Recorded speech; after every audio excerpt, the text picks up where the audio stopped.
Welcome to the Vet S.O.S. Veteran Entrepreneur Spotlight. Remember, don't drown to see a transition. Grab the Vet S.O.S. Lifeline.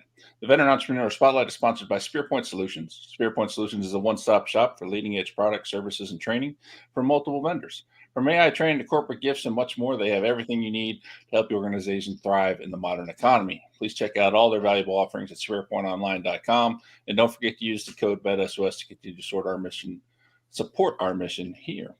Today, I'm sitting down with Daniel Odell, founder of MotiveFate LLC. Sorry. Daniel started life poor, bounced around foster homes, shelters, group home, and a survivor of mental, physical, and sexual abuse, all under the age of 18. Now he's a disabled Army veteran, motivational speaker, social media influencer, advocate for veterans and the disability community, veteran business owner with an amazing service dog, the Fluffy Poodle. And you cannot mistake the Fluffy Poodle anywhere because he definitely stands out in a crowd. How are you doing today, Daniel? I'm good. Thank you, Sean, for allowing me to be a guest on the S.O.S. podcast. I'm doing great. You know, the weather outside is a little snowy, but the winter storm is keeping us active, I would say. Well, there is definitely a reason I live in Florida. Oh, man. I can't believe that your poodle there is just sitting there. Like mine can't do that. Mine just can't just sit there. Oh, he does really well. You know, it takes a lot of training, and for service dogs like, you know, him, he helps out tremendously. So he's always by my side. If it's in school, if it's in school doing podcasts or traveling around the world telling our story, he's a great companion and also a guiding light and helps make you feel a little bit better. Yeah, and I can confirm everything you're saying because I saw you in action at the MIC this past year, and he was by your side.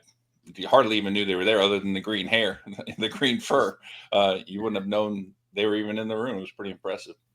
So let's go ahead and start with the transition. How did your transition out of the military go? You know, transition out the military was kind of similar to a lot of other veterans who transition. When I say similar, not a lot of us have the best transition. And when I say it like that, a lot of us set ourselves up for success, or we try our best. But in reality, once we get out, we dibble dabble in a lot of different jobs and different types of employment to try to find our purpose again. Because in the military, our purpose is given to us. It's either complete a mission or take care of soldiers to complete a mission. But when we get out, we don't have any more soldiers and we don't have any more missions. So what do? Well, for a long time, I struggled because with my disabilities, my neck is replaced, so my arms don't work properly. So it's like I can't do hard labor. I can't do a desk job. What do I do? So I was dibble-dabbling into professional fishing, different types of sponsorships, and really never found my place. And in between all of that, I struggled severely. With a lot of different thoughts. And then finally, I just started picking up a camera and saying, hey, I just need to document every part of my life to show everybody that I'm probably not the only one alone going through all of this. So I started documenting it. And during that transition, it wasn't all the best, you know, and ultimately I just found peace in filming my life. That's you hit the nail on the head for so many people. They think they're alone. They think they're the only ones going through something. They think that, you know, they're the only ones going through some specific situation. And that's one thing that, you know, hopefully we can continue to chip away at that stigma and make people understand that there's a lot of us that go through very similar things, you know, and we can help each other. Yes, absolutely. And letting everybody know the key thing is you're not alone during this transition and what you're going through. Yep, absolutely. All right. So where'd you get the entrepreneur bug from? Like, was it just because there was nothing else you thought you could do, so you decided to just start your own thing, or, you know, what fully led to that? You know, the entrepreneurship really, like you just said, exactly like you just said, I applied and I started going into a little bit of every type of employment. I would ask them, hey, could you hire me? Could you work with a disabled veteran like me? And ultimately, each one of them was like, I'm sorry, you just are not a fit for us because we need somebody who can actually do a little bit more labor and doesn't have as many appointments. And so you have veterans like us who struggle. Good boy, lay down. You're okay. So we have veterans like us who struggle sometimes, just trying to find our place in society. So I said, if I can't find my place, how about I start my own business? And what works on my body is my mouth. So why not use my ability? Very nice, very nice. Making use of your strengths, man. I love that. So, what's the best part and the worst part about being an entrepreneur? The best part about it is the adaptability. You can adapt to, your situation and your environment. One of the worst parts about it is, I heard this on one of your other podcasts that you had, is the worst part is that marketing is letting everybody else know about your business. It's actually quite difficult sometimes. Just like on the Vet at S.O.S podcast here, letting the public know and really getting the word out is harder than most people think. But with that support and that environment, I think that's what's key, is working together with other like-minded individuals, just like you, Mr. Sean Welsh. I appreciate that, and you're absolutely right. I mean, it's hard, especially trying to do things word of mouth and to reach people in a space that doesn't have a lot of publicity to begin with, because the government doesn't tell us about all the organizations and stuff to help us in transition. So it definitely makes it difficult, and maybe I got to do some controversial videos and draw some attention to myself, and then we'll be better. But I am definitely glad that my college days were before cell phone cameras. So, Mhm. and we'll just leave that at that. Um, so, as you decided to move into entrepreneurship and build a business and things like that, were there any programs you used? Any, whether they're military or just regular entrepreneur programs? Oh, absolutely. So I was lucky enough during my college journey, I was the president of the Student Veteran Organization. And during one of their national conferences, I linked up with Warrior Rising.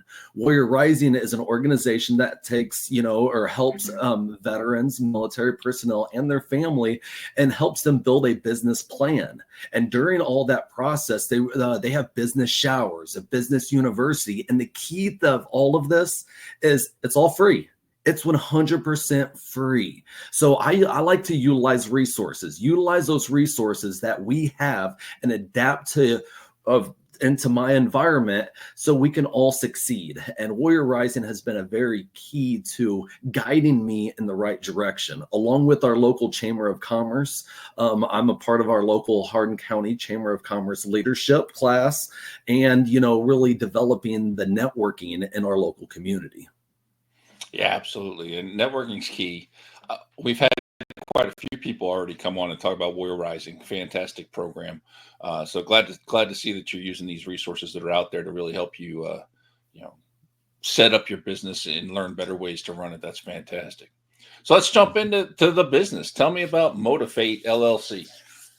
So Motivate Motivate. LLC, just like I know it's a play off Motivate, so it's kind of fun there. But Motivate LLC is a motivational speaking company where my service dog and I travel all around the world, inspiring everybody to follow their dreams, despite what they have been through and or going through.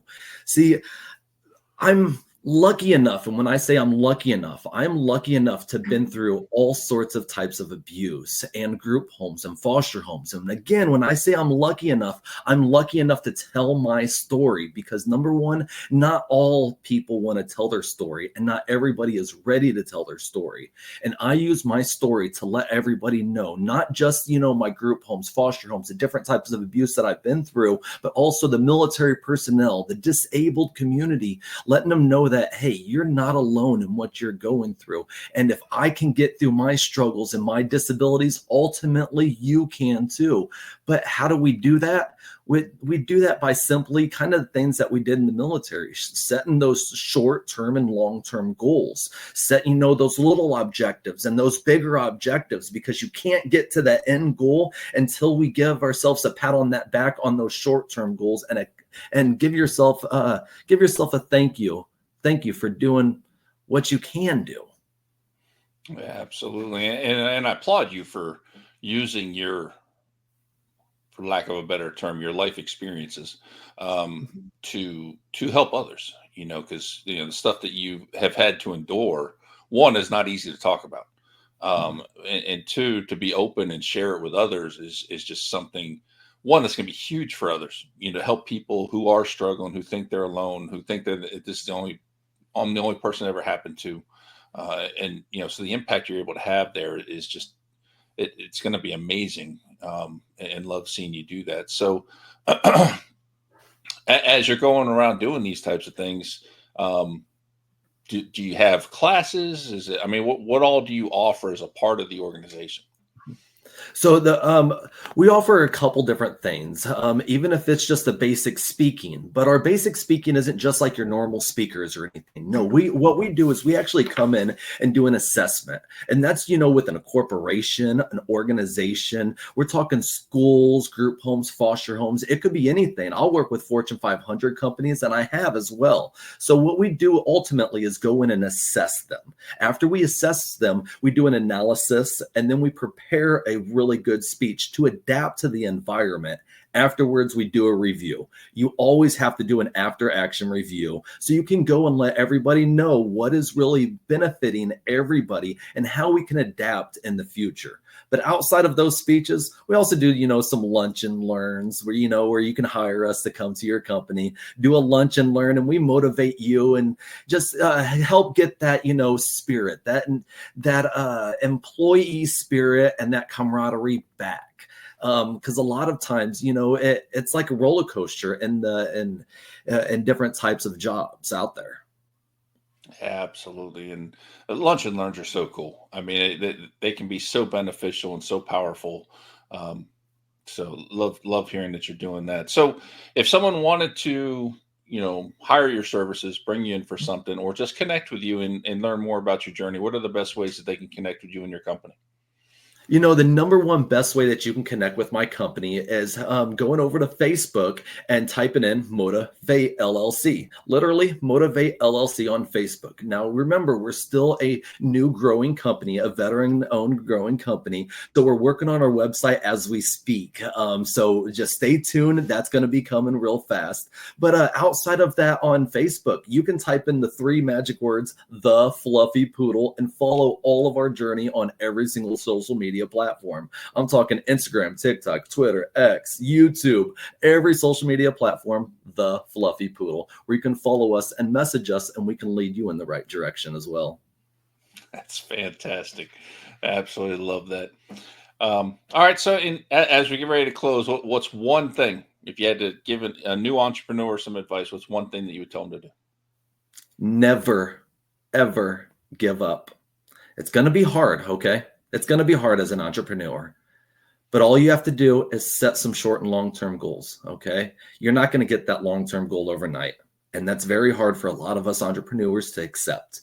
But set those short-term goals like, hey, I literally just need to get out that pen and piece of paper, and I need to start writing it down. And the next step is completing it step by step, okay? Acknowledge what you can do, accept it, and adapt. You're constantly have to adapt. So never give up. Never, ever give up. Boom. That's what it's about right there. Outstanding.